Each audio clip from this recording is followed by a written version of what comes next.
We edit this, so like if you say something stupid or whatever, we will. I'm always one take. Okay. I've never done the LSR. We've maybe once in a while we've stopped an LSR podcast, but Okay. Usually one take. Okay, cool. What is up, everybody? I'm Jason Trost, the host of Business of Betting podcast. Today, I'm joined by Dustin Gouker. He is a prolific Twitterer, prolific blogger, prolific podcaster, most recently from Legal Sports Report. Welcome to the podcast, Dustin. Cheers. Thanks for having me on. Excited to talk for a while.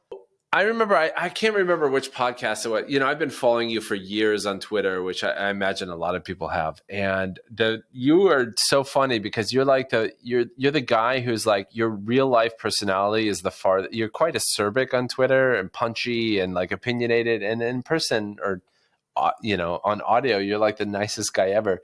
Is it an act, or are you secretly a really angry person inside? Yeah, I'm not super angry in real life, but I don't know. Twitter allows, it is a different way to communicate, and it's where I go to vent. I think, especially now when I'm just consulting now for my old company, and I don't have a virtual office or people I talk to. So now Twitter really is that. It's where it's for good and bad. I don't love Twitter either, but yeah, I get angry on Twitter. I don't know why. And I let things loose on Twitter that I definitely wouldn't let loose probably in real life or in a more professional setting. And it's just kind of, it's my outlet for, being a little angry with the industry that we're in or things that I see. And I try to say what I feel. And sometimes I get angry on the podcast too, but not as okay. Well, you're welcome to get angry today. So, I mean, at least it would line up more with your Twitter persona if you do get a little bit angry. Yeah, it's better when something bad happened recently that makes me angry, because then I'm angry in the moment. No, I'm not angry this morning. It's also early here. I just woke up at 7:00 local time here in the Pacific. But all right. Well, namaste. So let's why don't we kick off with a little bit of background? So I know you come from a journalist background. Maybe for the listeners who are not familiar with your story, why don't you give a quick version of your background and how you got into the sports betting industry? Yeah, I was in newspapers much of my life. Went to school, editor-in-chief of my paper, worked at the Washington Post doing all sorts of odd jobs for a long time, writing, editing in the early 2000s, jumped around newspapers for a while. I was also in the poker industry a little bit, freelancing all the time in the background as kind of a second gig. So I was in the gambling industry and content writing a lot. And then at some point, I'm like, I need to get out of newspapers. I think most people know newspapers not a great business to be in generally these days. And I actually got into marketing only for a little while, and then came along.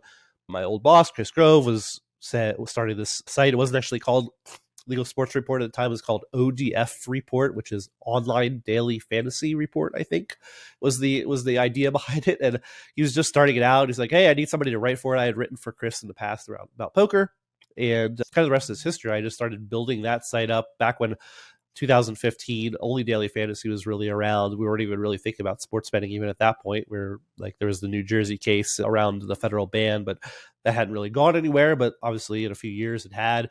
We set up that site for that. We were doing sites about news and affiliation for online casino as well, but we were just making money basically off of New Jersey online casino, daily fantasy sports in the form of DraftKings and FanDuel.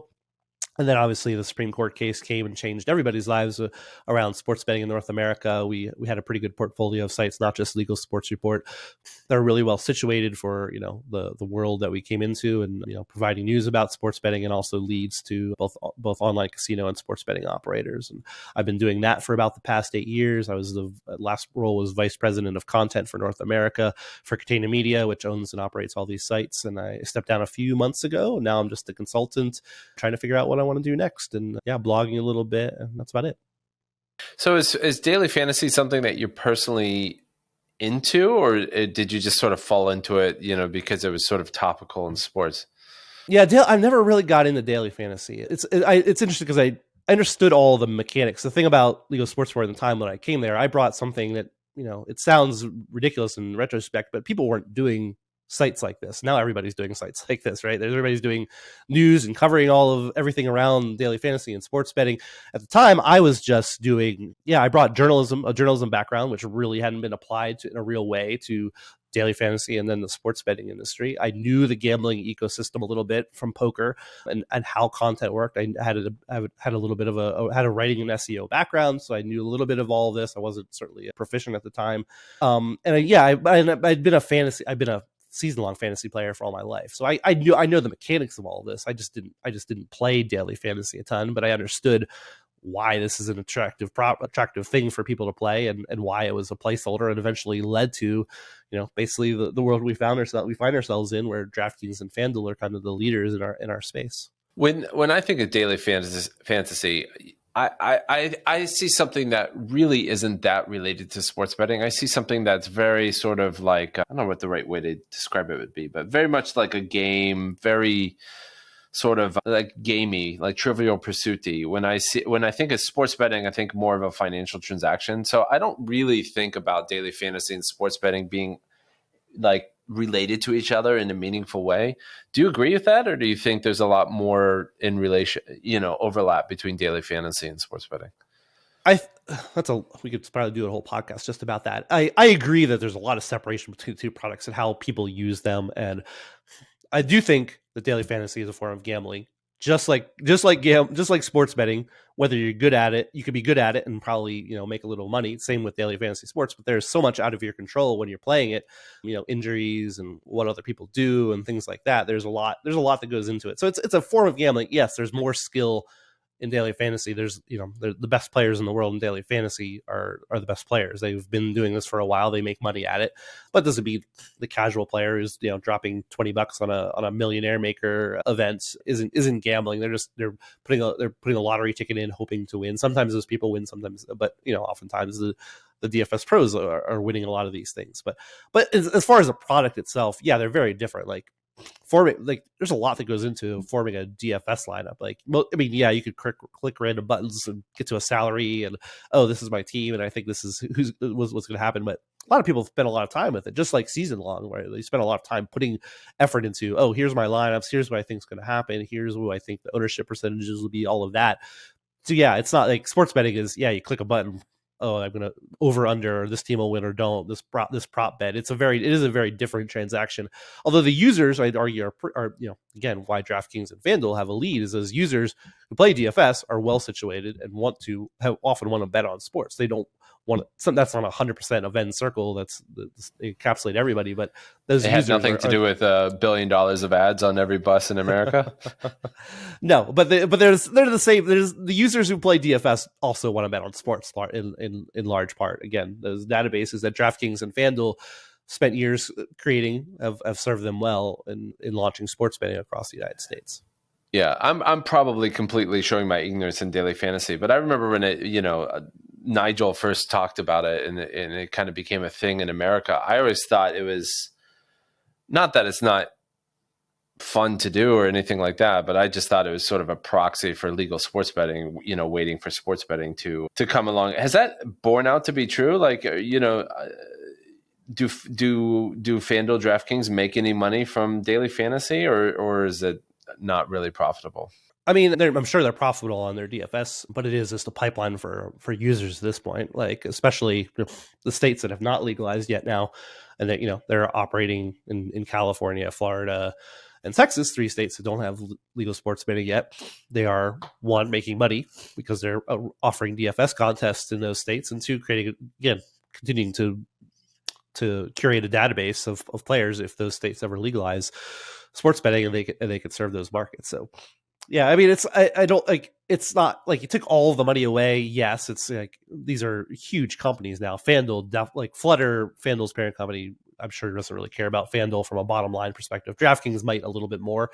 It would probably affect them a little bit more if it went away, just because of the DraftKings is a sports betting only a sports betting draft online casino and daily fantasy company here in North America. I mean, limited operations other places. It would be a little bit more noticeable, but still, in the grand scheme of things, not super meaningful revenue to any of them. It is meaningful as a product that they can offer people in places where sports betting isn't legal yet.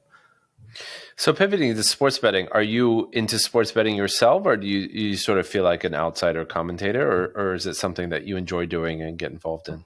I do bet on sports, not a ton. I like betting during NFL season. NBA playoffs roll around, I'm betting a little more. We have I live in Oregon, where we only have DraftKings, and there's a monopoly situation with lottery here, so I only have one legal app here. But yeah, I enjoy it as a customer. I'm definitely a recreational bettor. I'm not spending a lot of time doing research or all of that, but I like, putting small bets down. I'm not as big into the huge single game parlays that you see thrown about all over the place, but yeah, I do like to bet a little bit. But I definitely consider myself a recreational bettor. So you like losing money slowly, is what you're saying? Yeah, yes, definitely slower. I'm a huge nit. I'm a huge nit in gambling, unless I'm playing Pai Gow in Vegas or someplace else. I like playing Pai Gow. That's my favorite way to gamble. But yeah, I like it, and but it's not something that Again, it's something I've been a part of for a long time, but there's lots of weeks when I'm not gambling or not even thinking about it. And then, there's this game that Sixers started. I'm a Philadelphia sports fan. Sixers are in the playoffs. I might bet on a Sixers game here and there. Good. So I was actually talking to an Australian sports betting entrepreneur yesterday, and he was saying that some same game parlays in Australia have 140% margin built into them. It's just insane, the margin that these operators are getting away with. So as somebody who has followed you for a long time, I mean, I would almost say that you have so many different, like you said, Twitter's sort of where you go to shit post and kind of vent, and your alter ego can shine, because you don't tell these opinions to anybody. So you want to tell the world on Twitter. What are some of like your core tenets? Like what do you think about the industry as somebody who's followed this from before it started? Like what are some of your big opinions about sports betting in the States?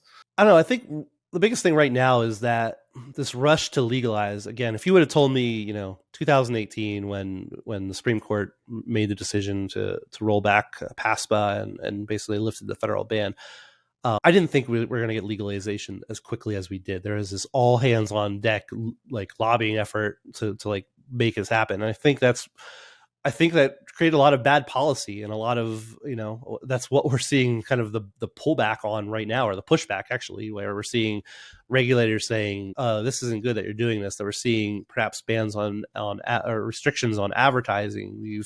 We've gotten, sometimes monopoly operators, sometimes not the best operators in states. I'm not here to tell you that we're ever going to get a fully open commercial marketplace for all these sports books, but we've created some bad laws, some bad policy.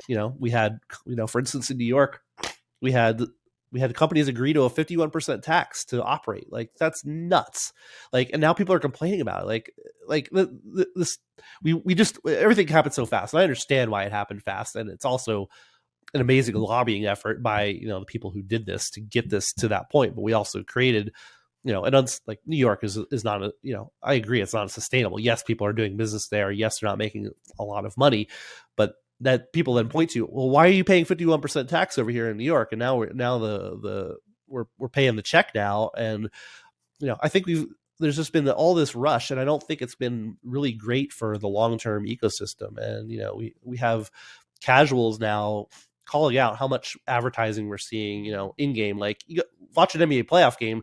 Now we're having little breaks every quarter. It's like, oh, here's what the game opened at.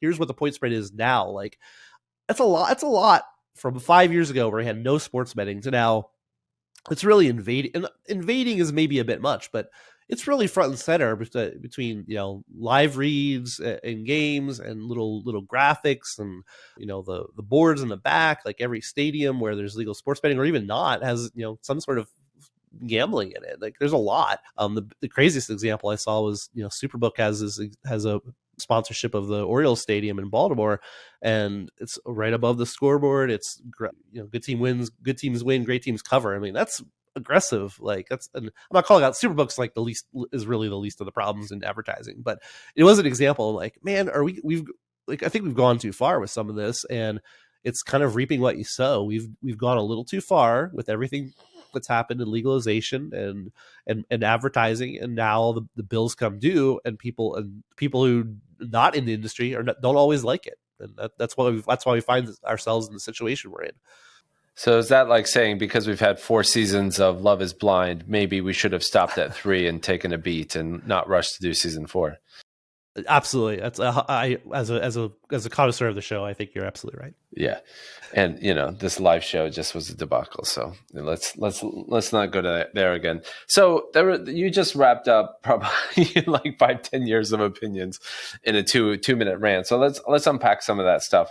So my point of view on the rollout is that, and I know I'm shouting into the wind right now, as they say, or pounding sand or something. This is where I'm going to be angry, but I think it's absolutely insane that we didn't have a federal framework for this. I understand the reasons on the ground and blah, blah, blah, blah, blah, blah, blah. But I think it was a crazy, horrible thing for the end consumer that we did this state by state, and the end consumer is really going to pay for that. Do you agree with that or disagree with that? Yeah, I think the problem is that a federal framework was never very likely after the Supreme Court ban. Like that was never too late to do the right thing, Dustin. I mean, there's barely. I mean, we barely have national frameworks for any form of gambling is the problem. Like we have basically tribal gaming has kind of overarching, and then and horse racing kind of does, and that's it. Like there's CFTC trading, all that stuff's federal framework. Yeah, I'm not arguing with you, but they're like to ask the federal government all of a sudden to create like a sports betting framework is like, and also in today's, like, it's not. I mean, I know this is not a show on politics. I'm not going to get too far into it, but like passing something like that in today's political climate is almost impossible. Like it's just not going to happen. And it was not. Here's the real backstory is that the leagues really thought when the case against New Jersey and PASPA came around, they really thought they had infinity time to do this. They thought they were going to legalize sports betting it was going to happen on their terms. They were going to cut. They all believe this, really. The Congress, they would pass something. Congress would pass something eventually that they would like. They thought, oh, PASPA is never going to fail. And then when it happened, everybody caught with their pants down, and they lost control of the ability to do this. That was, if in a world where New Jersey loses the Supreme Court case in 2018, that's how we got sports betting. It would have been a much longer time frame, but they thought everybody, NBA, NFL, MLB, they all thought they had infinity time to do this. They were going to run it. They were going to run the bill, and they would eventually get exactly what they wanted. But yeah, now you just lost control. There's no way. I mean, you might get at some point some kind of federal standards on advertising or some kind of quasi regulation at top level, but there's no world in where U.S. is going to come in and tell like 30 plus states that have legalized sports betting, here's how you're going to do it. That's not going to happen anymore. The cat's out of the bag. That's over. Sure, maybe like I don't know. I could be wrong. I'm often wrong, but I don't think there's a world where we get meaningful federal oversight of sports betting anytime soon. Yeah, I mean, maybe this is one of my pet peeves, but as an American, I can sympathize with what you're saying of how unrealistic it is. I'm not arguing it's realistic. I'm just trying to argue the theory and like get the industry insiders agreed on the theory that it's really dumb to do this state by state. It's 100% idiotic that we're doing. Okay. Like there's a lot of things that we do as a I feel country. Better. That's all I want. Here's the thing though. As soon as it happened, you could you've seen how it's borne out. Again, it's borderline crazy how many states have legalized anything. There's states that had no real form of gambling other than lottery that have legalized sports betting, which is again nuts. But I mean, we could have told you California was going to be a mess. I'm sure you could have too before that effort even really started. But yes, it's like a patchwork of states. It's bad for the consumer. It's bad for the operators. It's bad for everyone. It would 100% make sense to have a federal framework where and an open competitive marketplace where everybody could do this, and that would also meaningfully like to eat into UK. Offshore. Yeah, like exactly. The UK. But there's still people overseas who don't understand. I think that we're basically 50 different countries, right? Like it's not. No, we're not. No, we're not. From a gambling regulation standpoint, it's not that. I mean, from a lot of standpoint, it's not that bad. But you have to pass a law in every different state, right? You can't just say, now we're in Texas, like unless you're Daily Fantasy Sports, which you can do it without a law. But sports betting is you have to pass a law everywhere. So it's like, again, I can't keep coming back to this. It's exceedingly hard to pass laws, and the fact that we passed all these laws basically in 3 years, it's crazy. So we have that is crazy, yeah. But I would say that's not thanks to the legislators per se. I think it's thanks to the populace being like, why the fuck can't we bet on sports? And everybody's betting on sports anyway. And what's the big fucking deal? You know, it's like marijuana legalization and all this other kind of stuff. It's like, what's the big fucking deal here? So yeah. Although we're seeing pushback in some states now, like that are like it's still a moral issue to some state. The lawsuit, sometimes southern states, but they're still wrong. Yeah. No doubt. People should be able to do what marijuana. There's no reason marijuana shouldn't be legal everywhere. Yeah. And regulated and all that. Yeah. I mean, again, Oregon's a place where, society hasn't fallen down. We legalized marijuana several years ago. And psilocybin recently or something, right? Yeah. Or was that Colorado?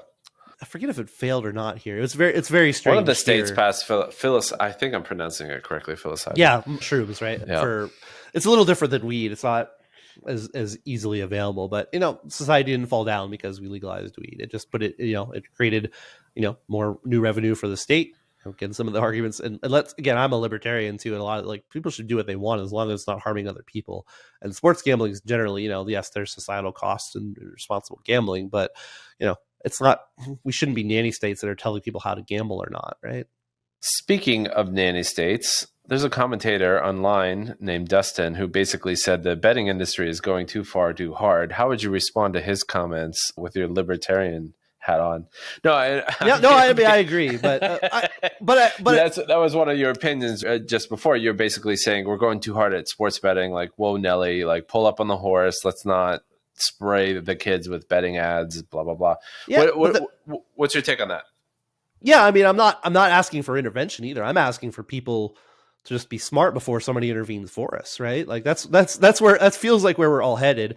Again, like it's not like we can't look at overseas and see exactly what the path is. It's just like I think somebody I know in the industry basically we're basically the UK but on like 3 times speed, right? Like we're making the same mistakes in real time, and it's catching up to us almost as like. It's probably not going to catch up to us as quite as quickly, but it's going to catch up with us at some point. We're going to see, some of what we've seen in the UK. It's harder, like logistically, to change these things because it's not going to happen federally. But we've already seen like regulations in Ohio, for instance, have become the proxy for everywhere. Like they've limited some sort like how you can advertise bets, and that basically started a chain reaction of almost self-regulation or fear of being in violation in Ohio, like. Basically free bets and risk-free bets, that terminology went away. Like Ohio launched New Year's Day, like that went away basically overnight. Like there's some operators who kind of did, and then the AGA, American Gaming Association, also launched new code that said we're not going to use this kind of terminology, and that basically happened overnight. That's that's basically quasi self-regulation. I'm not asking for anyone to intervene. I'm just saying like, hey, like if we don't do it ourselves as an industry, somebody's going to cut, like eventually, maybe not today, maybe not tomorrow, maybe not next year, but somebody's going to come in and do this for us. So your hypothesis is that if the industry doesn't take a beat, people are going to get really annoyed with this and call the legislator to say, block these ads, is what you're saying. I don't know if it's going to get that bad, but I do think there's some widespread sentiment from people who just enjoy sports and have nothing to do with gambling that it's too much. Again, we know we already lived through, like you said, with DFS, we lived through this, right? We lived through a world where, that 2015, 2016, where they were at like every ad was a FanDuel or DraftKings ad. You watch an NFL game, that's all you saw, right? Like it was ridiculous. And like it's that, but it's also, but it's not, maybe not quite that bad, but it's intruded into the broadcast as well, which probably makes it some ways feel as bad as that. So again, is it all the end of the world? Are people going to rise up en masse and demand this? No, but we have, we have a New York legislator, we have a federal legislator who have introduced bills about this. That doesn't mean they're going to happen, but it's the start of this sentiment where if it doesn't get pulled back, and maybe it gets pulled back by just like natural selection, where DraftKings, FanDuel, MGM, Caesars are all pulling back on advertising anyway. They're going to do a little less of this, but they still want their brands in front of, NBA audiences. FanDuel has FanDuel and DraftKings. FanDuel is very aggressive on the NBA broadcast, right? Like they're all over it. And on the local level, again, every market's different, but you're still, those are good branding efforts. Like when you're trying to hold market share or try to attract customers who you might not get in other avenues. Like there's a lot. There's still a lot. I think there's always going to be a lot. So I don't know what the mechanism is. It's like I said, oh yeah, kumbaya, everybody come together and like fix this, but it's hard in the real time for like a bunch of disparate groups, like leagues, teams, operators, responsible gambling, like to come together and say, here's what we should be doing, and limit ourselves, because like if somebody doesn't play by those rules, then what are you going to do? So I mean, I totally get the sentiment. I mean, as somebody that watches way too much cable news, I mean, I've seen like probably like 100 ads on Camp Lejeune or whatever the fuck that, whatever they suffered, or, incontinence medicine or Lipitor or Viagra or whatever the drug ad is of choice. Like, I get your sentiment, but like, where do you draw the line? Like, what is quote unquote sensible? What's unsensible? What's smart? What's not smart? It feels like a very fuzzy line to me. Oh, it is a fuzzy line. I'm not saying there's a bright line. It's just when you see people, again, I saw the example of somebody who's out of our industry just saying, like, watching games and it feels gross. The Chris Hayes tweet, right? Yeah, that's the one I'm talking about. Like he's kind of like you on Twitter. He has to have an angry opinion about everything. Yeah, but I can't. I don't think it's not the first time I've seen that sentiment either from people out. It's again, who knows how widespread it is, but again, it's gotten to the point where legislators see it and say we should be doing something about this. And regulators are thinking about it too. I've been in discussions with the regulators who are concerned about this. Massachusetts, for instance, newest state that legalized, is very concerned about the quantity of ads that is getting served to people. And yeah, what is the mechanism? Again, it does take a kumbaya moment where, again, AGA did a good job of starting the conversation. They basically did some very basic, changes to the responsible advertising code, and here's what we're going to do to try to do this. But is that enough? You really need everybody to come together and say, look, here's what we're going to do. Like, we don't want to end up like the UK. I think everybody can agree on that. But what's wrong with the UK? I don't know if I do agree with that. I mean, maybe we don't need to. What specifically about the UK are you talking about? Because I think just the limits and on things. What limits? Like limits on advertising and all of that. Like people, like, again, maybe it is good in the long term that we end up like the UK. I'm saying the industry at large would like the free reign that it has now. I don't think there's a limit on the quantum of advertising. There's a limit. There's a UK standard that says you can't make any disparaging claims against competitors. You can't show children or things that entice betting to children. And I believe you can't make untrue statements, but I don't think there's a limit on the quantum of advertising that you can do in the UK market.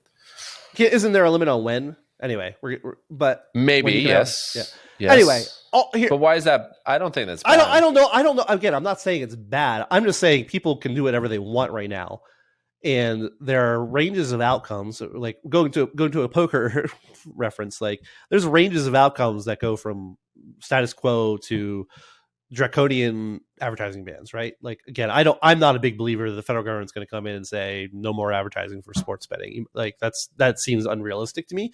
But again, I'm not. Yeah, maybe end up like the UK is a fine end state. Like if you ported it all out over, maybe it's better for the business. I'm just saying the companies they have a lot of freedom now, even though we're talking about lots of regulation, a lot of what's going on. Like, it's not that draconian right now, but there's a world where you can't really do what you want anymore. And again, I'm not saying that's bad for the industry. I'm saying the industry doesn't want that.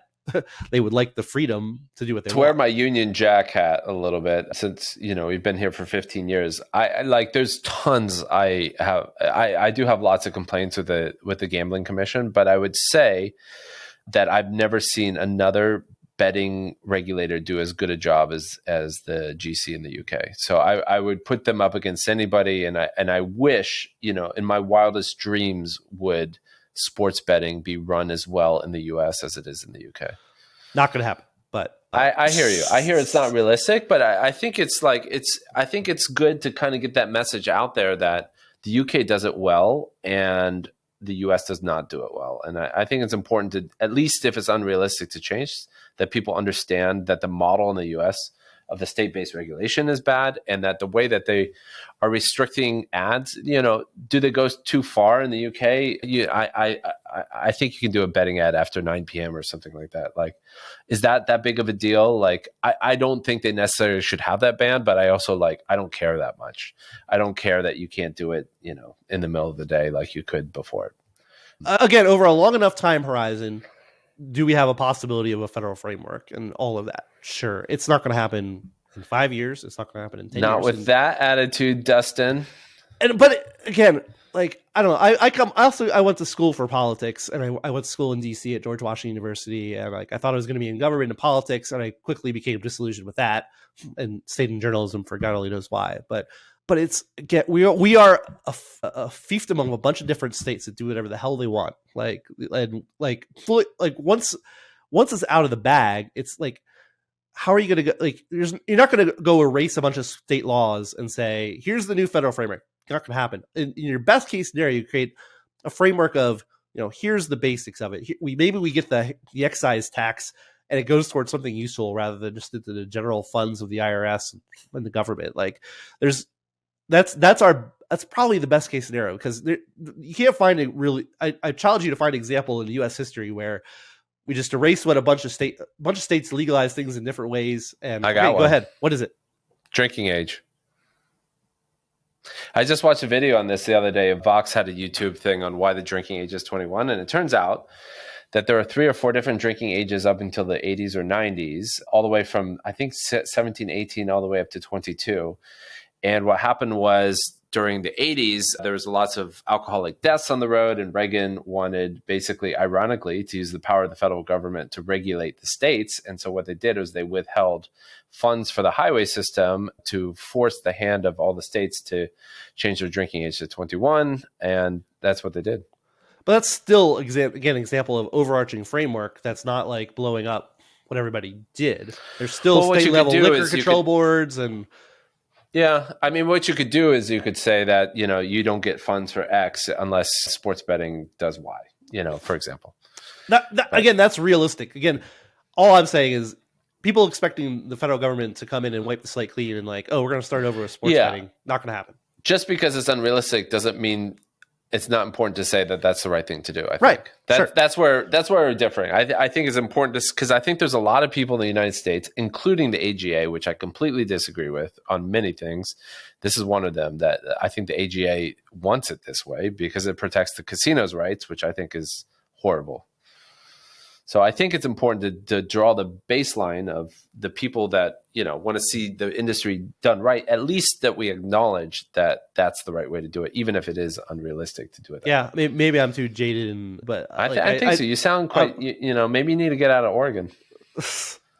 We're in a libertarian paradise here in Oregon. Let me just not really. I mean, I don't know. If you're conservative, you don't think that way, I'm sure. I've seen Wild Country. Doesn't I'm on the border of Western Oregon is very liberal, Portland, Eugene, where the universities are and things like that. Then there's mountains, and I live in a town called Bend, which is basically a bunch of California transplants, a bunch of people who moved here from other places, and then some people who've just been here all their lives. And then as soon as you get out of that, you're into, Eastern Oregon, which is, the Malheur Reservation where the standoff was, right on the border of the two worlds between very conservative and very libertarian, and they kind of clash here in the ranch land where we live. So yeah, I've been to Bend. It's beautiful, right next to Mount Hood.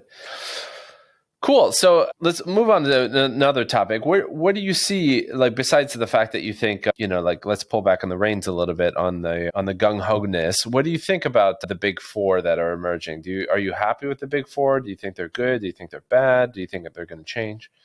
I mean, we could have a worse big four, I think. I mean, where I come at, this has been a topic of debate for a long time, that sports betting is not solved in the United States. And I don't know, it's becoming harder to believe that anybody's going to come disrupt what we have with, FanDuel leading and DraftKings number 2, MGM and Caesars, sitting, 3 and 4 in most places. We have 365. It's getting, obviously well-known UK and global brands that, seems to be taking this all a little bit more seriously. And if they ever do, take it really seriously, like they can compete.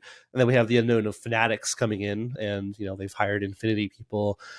A lot of they have a war chest to come try to do this. Whether this database of people who buy T-shirts and jerseys and hats wants to bet on sports too, I guess we'll see. But there's not a whole lot of path to disruption right now that I see is the issue. It's not that it's the God-given right of these companies to own these spots, but like, how are either of those disruptive enough to really change things? Again, 365, if it decides to spend all of its money to make a push to the United States, then that makes a difference for sure. So we'll see. I mean, I don't agree with everything that all of those companies do.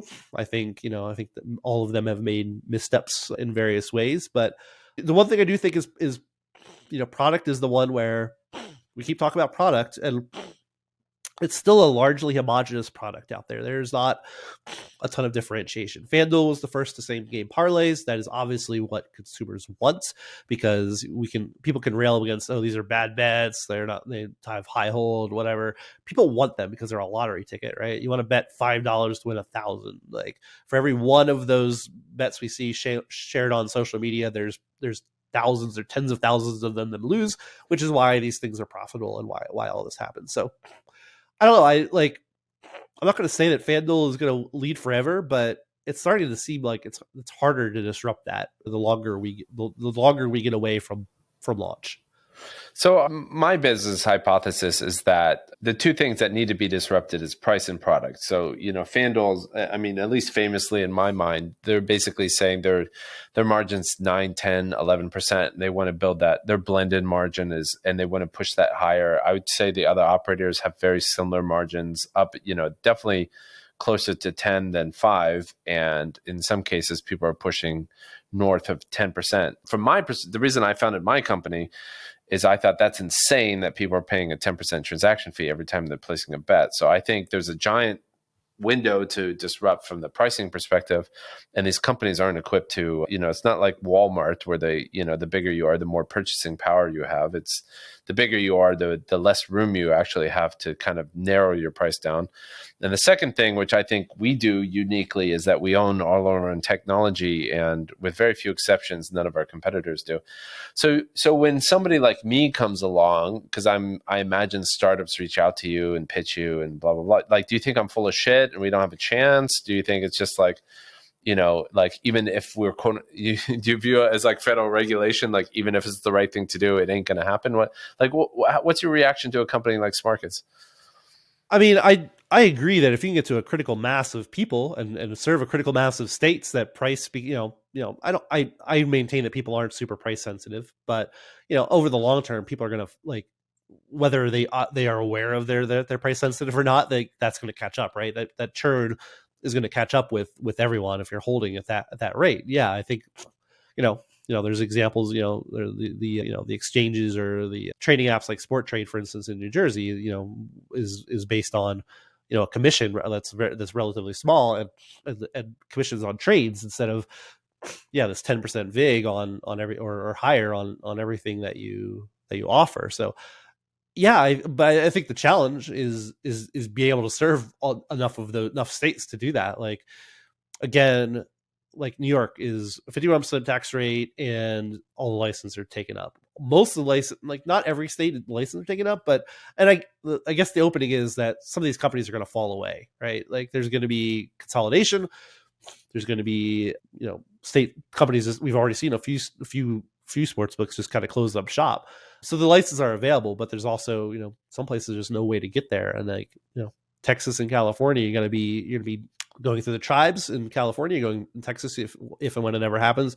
Seems like you're going to be going through the league and the teams that are there to get a license, or, maybe in a world where they get a casino. So this tethered world of casinos is, again, because the lobbying apparatus in every state, like that is the problem that you're confronted with whenever you're going into a new state. Like, how are you going to get that market access? Can you get enough market access where that pricing starts to matter? Again, Circa is one that says, oh, we're going to take every bet, or we have lower vig, but they still only they've barely anywhere, right? Like that access and paying for that access You still need to do that. So again, product and pricing, sure, I'm a believer in it, but you have to get all of that to the consumer, which is the sticking point right now in the world we live in.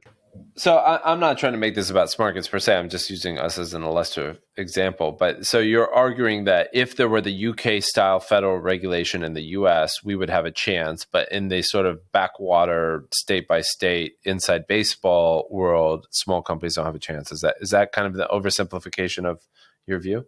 If you come up with something, again, if something really unique, we just haven't seen anybody deliver that. Again, it feels like, yes, I'm saying it's solved, but we're still only 5 years into it, and differentiation of product and pricing really hasn't come around yet. Again, I think you need that. I think if you can solve the access problem, absolutely, I think there's a way to do that.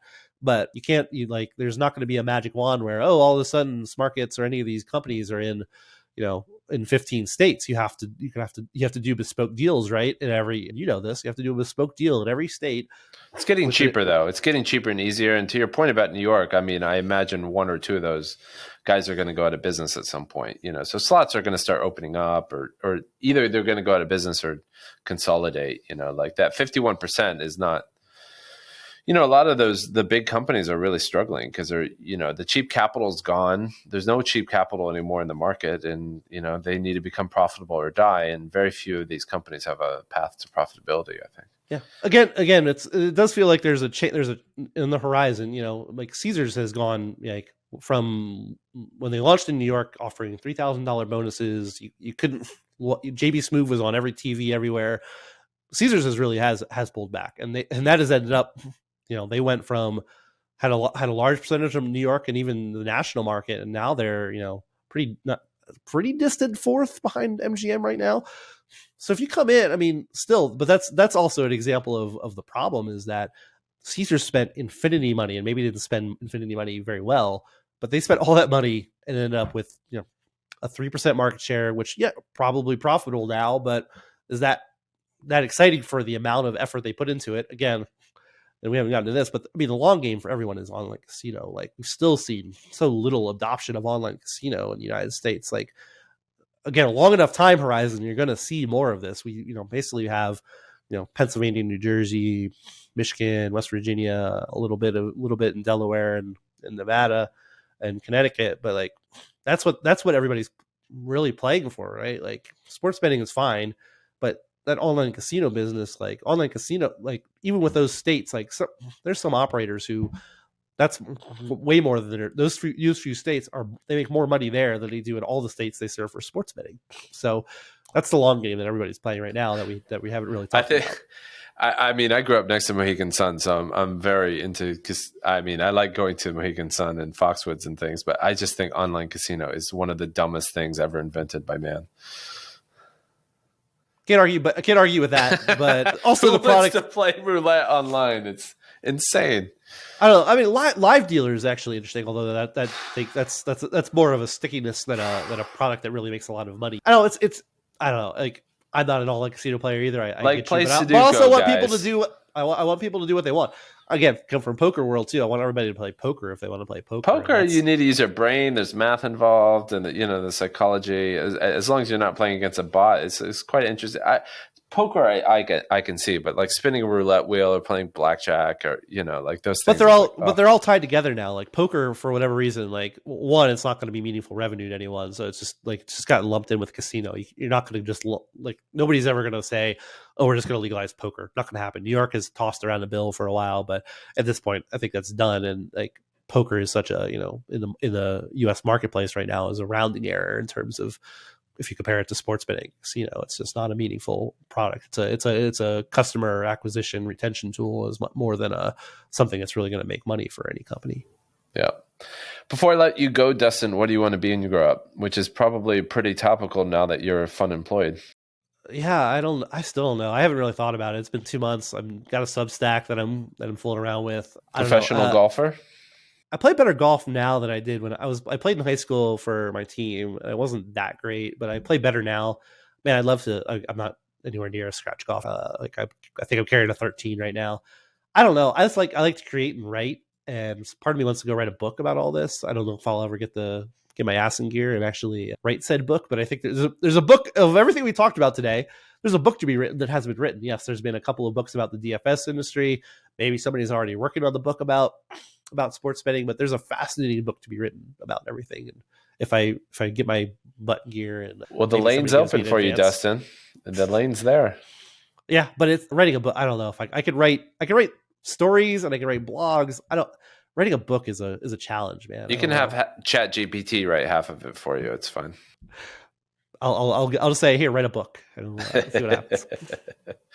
All right. Well, thanks so much for dropping by and sharing your opinions. And it's so nice to hear your voice as opposed to your Twitter persona. I think you've got a unique perspective, and thanks for sharing it with the listeners of the podcast. Cheers, Jason. Good talking with you. Okay. Thanks.